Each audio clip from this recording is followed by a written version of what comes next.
Magandang umaga, Pilipinas. Narito po ang latest sa lagay ng ating panahon. At update muna dito kay Bagyong Emong. Huling nakita yan sa karagatan ng Bangar, La Union, Pangasinan, o Bangar, La Union. At taglay nito ang lakas ng hangin umaabot po sa 120 kilometers per hour near the center at pagbugsong umaabot po sa 165 kilometers per hour.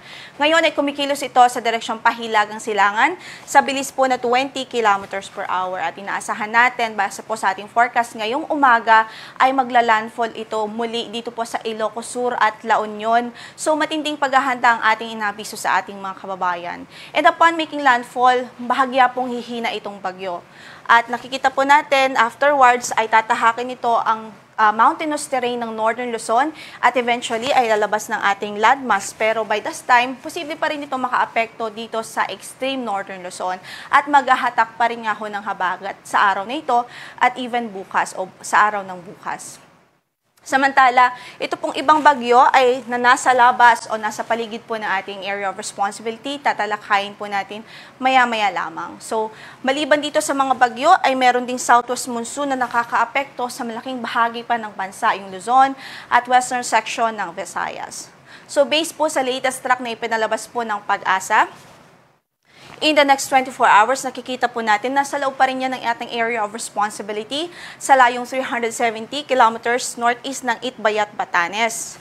So, posible by that time ay may signal pa rin tayo sa ilang bahagi ng extreme northern Luzon. So, that's tomorrow po. And on 48 hours, bukas, or on July 27 or Sunday, posible po na nasa labas na po ito ng ating area of responsibility as low pressure area. So makikita nga po natin hanggang bukas, posibleng nasa loob pa po ito ng ating area of responsibility, itong si Bagyong Emong, at yung habagat continuous pa rin ang pagdudulot ng pag-ulan sa malaking bahagi ng Luzon. Kaugnay dyan, signal number 4 pa rin ang nakataas ngayon sa southwestern portion ng Ilocos Sur, partikular ho sa mga municipality ng Santa Lucia, Santa Cruz, Tagudin, Alilem at Sugpon, maging sa Suyo at sa northern and central portions ng La Union. Signal number 3 naman ho sa southern portion ng Ilocos Norte, rest of Ilocos Sur, rest of La Union, western portion ng Apayao, western portion ng Kalinga, sa Abra, western portion ng Mountain Province, sa western portion ng Benguet at northern portion ng Pangasinan. Habang signal number 2 naman sa natitirang bahagi pa ng Ilocos Norte, rest of Pangasinan, northern portion of Zambales, rest of Apayao, rest of Kalinga, the rest of Mountain Province, rest of Benguet, Ifugao, Batanes, Cagayan kasama ng Babuyan Islands, northern and western portions ng Isabela na northwestern portion ng Quirino at western and central portions ng Nueva Vizcaya, northwestern portion ng Nueva Ecija at northern portion ng Tarlac. Signal number 1 naman ho sa natitirang bahagi ng Isabela, sa Quirino, natitirang bahagi ng Quirino, natitirang bahagi ng Nueva Vizcaya, northern and central portions ng Aurora, the rest of Nueva Ecija, the rest of Tarlac, the western and central portions ng Pampanga, the northern portion of Bataan, at natitirang bahagi pa ho ng Zambales. So kung mapapansin po natin, buong Northern Luzon at halos buong Central Luzon din nakataas ang signal natin dahil sila po ang directly affected nitong bagyo. Maliban pa sa habagat ay talagang naaapektuhan sila ng bagyo yung matinding hangin tsaka yung mga matinding pag-ulan dahil nga po kay Bagyong Emong at yung na-enhance pang southwest monsoon o habagat. Kaya't ating pong abiso sa ating mga kababayan doon, matinding pag-iingat din po ang ating advice at paalala. Continue po na mag-ingat tayo dahil ngayon ay crucial at critical pa po ang kondisyon sa malaking bahagi ng Northern Luzon at Central Luzon.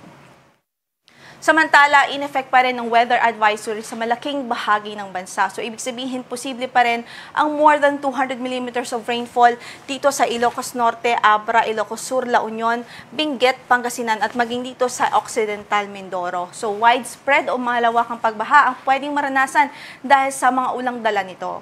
Samantala, 100 to 200 millimeters of rainfall naman dito sa Apayao, Cagayan, Kalinga, Mountain Province, Ifugao, maging dito ho sa Tarlac, Zambales, Pampanga, Bataan, Cavite, Laguna at maging sa Batangas.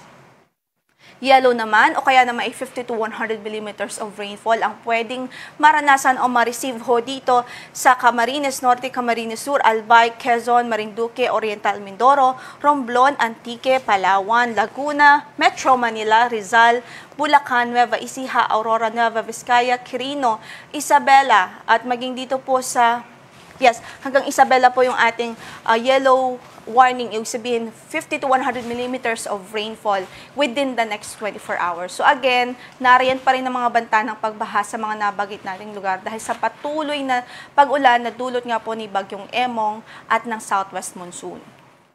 By tomorrow, ay posible pa rin ang 100 to 200 millimeters of rainfall sa Ilocos Sur, La Union, Benguet, Pangasinan, Zambales, Bataan at Occidental Mindoro, habang 50 to 100 millimeters of rainfall naman dito sa Cagayan dahil pa rin sa Bagyong Emong at sa Nueva Vizcaya, Nueva Ecija, Tarlac, Pampanga, Bulacan, Rizal, Metro Manila, Cavite, Laguna, Batangas at Oriental Mindoro maging sa Palawan. So ito naman dahil po ito sa habagat o southwest monsoon.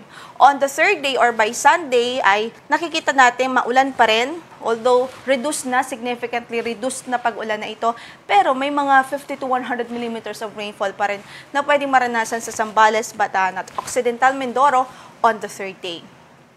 Samantala, ito naman ang mga lugar na pwede makaranas ng pagbugso ng hangin na outside po sa signal o ibig sabihin, hindi na po siya kasama sa diametro ng bagyo, pero dahil may habagat tayo o southwest monsoon, ay posible pa rin ang pagbugso ng hangin.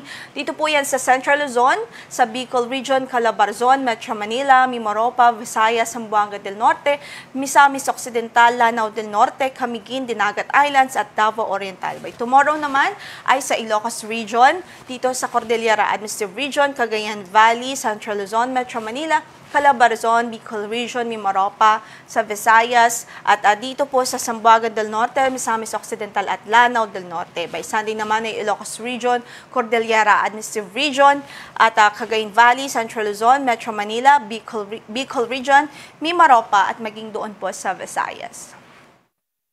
Samantala, ngayon ay may storm surge warning pa rin tayo as of 2 a.m. kanina at na-post na rin po natin yan sa ating official Facebook page na posible ang 2 to 3 meters of wave o yung taas ng alon. Dito nga po sa Ilocos Sur, Ilocos Norte, La Union, Pangasinan dahil pa rin yan sa bagyong si Emong. Samantala, 1 to 2 meters naman ang pwedeng maranasan dito po sa Zambales, Batanes, Cagayan, Isabela at yan nga po ilang bahagi dito sa Zambales. Kaya iba yung pag-ingat ng ating mga kababayan, ang ating abiso hanggat maaari hindi po pwede or stay away from coastal areas at yung any maritime activities ay cancel muna dahil napakadelikado po ng kondisyon ngayon. Samantala may gale warning din tayo, so very rough or rough to very high seas ang inaasahan natin sa western coast of Ilocos Norte, Ilocos Sur, La Union, Pangasinan at sa Zambales, habang rough to very rough naman sa Batanes, Cagayan including Babuyan Islands, Isabela, northern coast of Ilocos Norte, maging dito sa Bataan, northwestern coast ng Occidental Mindoro. At yan muna ang latest mula dito sa Pag-asa. So again, tatalakayin muna natin itong, balikan lamang po natin itong slide kung saan ay meron po tayong detalye sa mga bagyo na nakapaligid po sa ating area of responsibility. Unahin natin yung dating si Bagyong Dante na ngayon ay may tropical storm, international name na Francisco. Huling nakita yan sa layong 730 kilometers northeast ng Itbay at Batanes. Saglay ang lakas ng hangin umaabot sa 65 kilometers per hour near the center at gasanas na 80 kilometers per hour. Pero sa ngayon, wala naman po itong direktang epekto sa atin, yung kanyang hangin, yung kanyang diametro mismo. Pero again, somehow nakakahatak pa rin o nakaka-enhance pa rin yan ng habagat sa ilang bahagi ng bansa, particular dito sa Southern Luzon.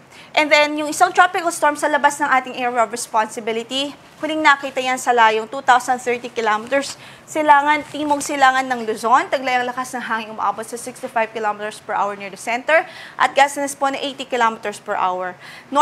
Northwestward ang kanyang pagkilos over the past few hours, at then 10 kilometers per hour yung kanyang movement o kanyang bilis ng paggalaw.